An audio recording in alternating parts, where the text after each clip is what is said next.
Subscribe చేసుకోండి, like చేయండి అని కూడా అడగట్లేదు. 2029లో ఏపీకి ఎవరు ముఖ్యమంత్రి అవ్వబోతున్నారు, ప్రజలు ఏమనుకుంటున్నారు దీని గురించి అనేది ఒక పెద్ద సర్వే చేస్తున్నాం. ఈ సర్వే ఫలితాలని జగన్మోహన్ రెడ్డి చూస్తారు, చంద్రబాబు, పవన్ కళ్యాణ్ కూడా చూస్తారు. మిస్ అవ్వకుండా కామెంట్ చేయండి. 2029లో చంద్రబాబు సీఎం, 2029లో జగన్ సీఎం. ఎవరు ముఖ్యమంత్రి అవ్వబోతున్నారు 2029లో?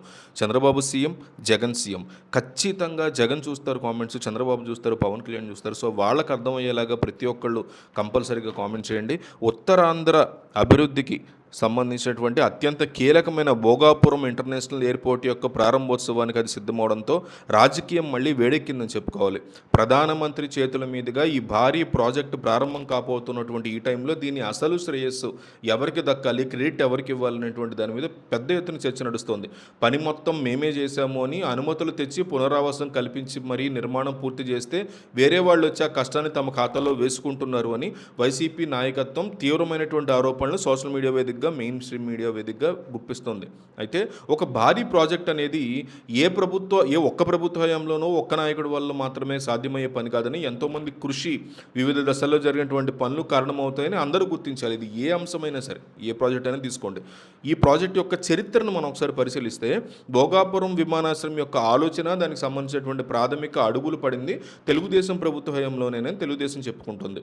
2019 అంతకుముందు ప్రిన్సిపల్ అనుమతులు సాధించడం, 14-19 మధ్యలో జిఎంఆర్ సంస్థకి బిడ్డింగ్ ద్వారా నిర్మాణం యొక్క అనుమతులు ఇవ్వడం, అప్పట్లో ఫిబ్రవరి టైంలోనే దీనికి సంబంధించి శిలాఫలకం వేయడం కూడా జరిగింది. ఆ సమయంలో ప్రతిపక్షంలో ఉన్నటువంటి నాయకులు ఈ ప్రాజెక్టును తీవ్రంగా వ్యతిరేకించినటువంటి పరిస్థితి కూడా ఉంది. ఎర్ర బస్సు కూడా రానటువంటి గ్రామానికి ఎయిర్పోర్టు ఎందుకు అని విశాఖపట్నంలోని ఎయిర్పోర్ట్లోనే మధ్యాహ్నం పూట జనాలు లేక ఈగలు తోలుకుంటుంటే కొత్త ఎయిర్పోర్ట్ అవసరమే లేదని మాట్లాడడం కూడా జరిగింది, మనం చూసాం. అంతేకాకుండా రైతుల యొక్క భూములు లాక్కుంటున్నారని, అధికారంలోకి వస్తే వెంటనే ఆ భూములు వెనక్కి ఇచ్చేస్తామని, ప్రాజెక్టును ఆపేస్తామని కూడా అప్పట్లో హెచ్చరించిన పరిస్థితి ఉంది. 2019లో వైఎస్ఆర్ కాంగ్రెస్ పార్టీ అధికారంలోకి వచ్చిన తర్వాత గత ప్రభుత్వ హయాంలో మొదలైనటువంటి చాలా ప్రాజెక్టులలాగే భోగాపురం ఎయిర్పోర్ట్ పనులు కూడా 3 సంవత్సరాల పాటు నిలిచిపోయిన పరిస్థితి ఉంది. ఆ తర్వాత భూముల యొక్క కేటాయింపులు తగ్గించి జిఎంఆర్ సంస్థతో మళ్లీ చర్చలు జరిపి 2023లో మరొకసారి ఆయన శంకుస్థాపన చేసి శిలాఫలకాన్ని వేశారు. నిజానికి అసలు ప్రణాళిక ప్రకారం 2023 నాటికే పూర్తి కావాల్సిన ఈ ప్రాజెక్టు ప్రారంభంలో జరిగినటువంటి ఆలస్యం వల్ల కన్స్ట్రక్షన్ కూడా లేట్ అవుతూ వచ్చింది. 2024 నాటికి ఈ ఎయిర్పోర్ట్ యొక్క భౌతిక నిర్మాణం దాదాపు 20% మాత్రమే పూర్తయింది అని చెప్తున్నారు. ఆ తర్వాత వచ్చినటువంటి ప్రభుత్వం మిగిలినటువంటి 80% పనుల నిర్మాణాన్ని వేగవంతం చేసి మిగిలినటువంటి అనుమతులన్నీ క్లియర్ చేసుకుని ప్రాజెక్టుని ప్రారంభోత్సవ స్థాయికి తీసుకొచ్చింది అని చెప్తున్నారు.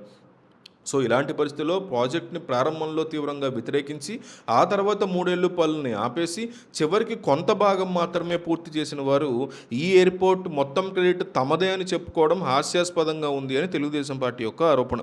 ఒక విమానాశ్రయం లాంటి పెద్ద ప్రాజెక్టు నిర్మాణంలో భూసేకరణ, అనుమతులు, ఒప్పందాలు, నిధుల సమీకరణ, భౌతిక నిర్మాణం ఇలాంటి ఎన్నో దశలు ఉంటాయి. 5 బేసిక్, మళ్ళీ దాని కింద సబ్ దశలు చాలా ఉంటాయి. ప్రణాళిక వేసి పునాది వేసిన ప్రభుత్వం నుంచి పనులు పూర్తి చేసి ప్రారంభించే ప్రభుత్వం వరకు అందరి భాగస్వామ్యం కూడా దీంట్లో ఉంటుంది. ఈ ప్రాజెక్ట్ కదా, ఏ ప్రాజెక్ట్ అయినా సరే రాజకీయ ప్రయోజనాల కోసం మొత్తం క్రెడిట్ తమదే అని టీడీపీ ప్రకటించుకున్నా, వైసీపీ ప్రకటించుకున్నా అది తప్పే అవుతుంది.